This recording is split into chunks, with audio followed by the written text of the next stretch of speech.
J'aurais pu être représentant en chemise à fleurs, mais a priori, j'ai plutôt écrit un premier roman aux éditions d'O, que voici. Alors, vous entendez le mot roman, alors qu'il écrit l'histoire de la littérature, qui serait peut-être plus approprié à un essai. Alors, pourquoi l'histoire de la littérature pour un premier roman? Ce roman, c'est l'histoire d'un personnage qui s'appelle Cyril Poirier, et qui est contrôleur de gestion à la direction des sports du ministère des Sports. Quand on entend ça, on imagine moquette grège, photocopieuse, tableur Excel, pas un quotidien très très romantique. Or, Cyril Poirier, le pauvre Cyril Poirier, j'ai envie de dire, il rêve d'un quotidien un peu plus grand, il rêve de rentrer dans l'histoire de la littérature.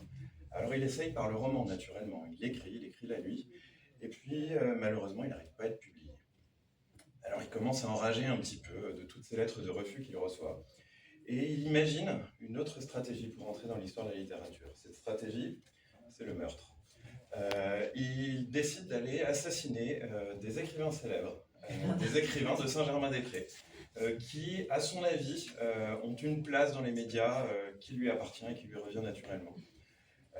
Ces écrivains sont des vrais écrivains. On y croise la route de Philippe Sellers, de Michel Houellebecq, de David Fuenquinos, entre autres, qui sont donc un peu parodiés dans mon ouvrage.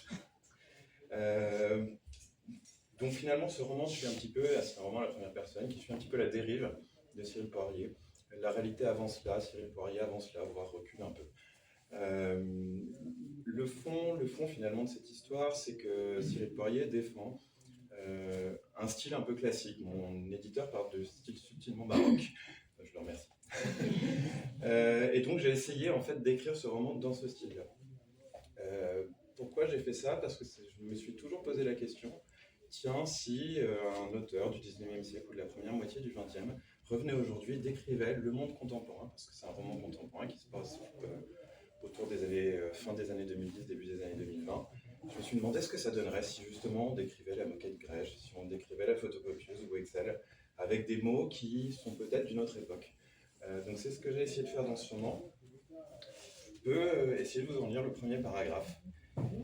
Cette énième lettre de refus m'avait fatigué. Pas agacé, pas désespéré, mais fatigué. L'envie de se coucher, de remonter la couette et de ne plus se réveiller.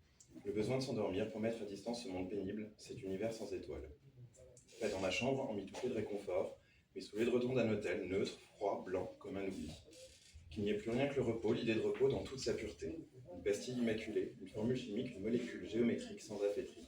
Un comprimé pour s'assoupir, une éternité de convalescence. Le roman s'ouvre comme ça, sur une angoisse un peu existentielle. Et puis en fait, c'est un roman où il y a beaucoup d'humour. Enfin, j'ai essayé de faire beaucoup d'humour parce que je parodie les auteurs, parce que j'ai essayé de reproduire leur style, j'ai essayé de les faire parler. Le roman part aussi un petit peu d'une caricature, d'une critique du monde contemporain, où finalement on est partagé entre le monde de bureau, le quotidien de bureau, je pense qu'on connaît tous, et puis un monde de la culture qui est parfois un monde du divertissement. Alors on y croise Laurent Ruquier aussi. Et puis voilà, dans cette dérive, on va sur quelque chose qui s'amplifie, qui est un peu exponentiel, vers une espèce d'explosion finale. Donc, je vous lis un paragraphe de la fin pour conclure ma présentation. Cette harangue consternante, c'est Cyril Poirier qui parle, cette harangue consternante me confirmait dans mon interprétation de la situation. La magistrature suprême complétait contre moi. Mais je ne doutais pas que tout disciple authentique des muses se mobiliserait demain. On prendrait les armes pour défendre la plume, on ferait tonner le canon pour conquérir les librairies, et l'artillerie gronderait pour que cesse la dictature des phrases nominales. Un peuple de bibliophages frustrés, réfugiés dans Balzac, Hugo, Flaubert, le peuple des lettres, se réveillerait de sa coupable léthargie, pour infliger au nombrilisme et au mercantilisme une lourde défaite.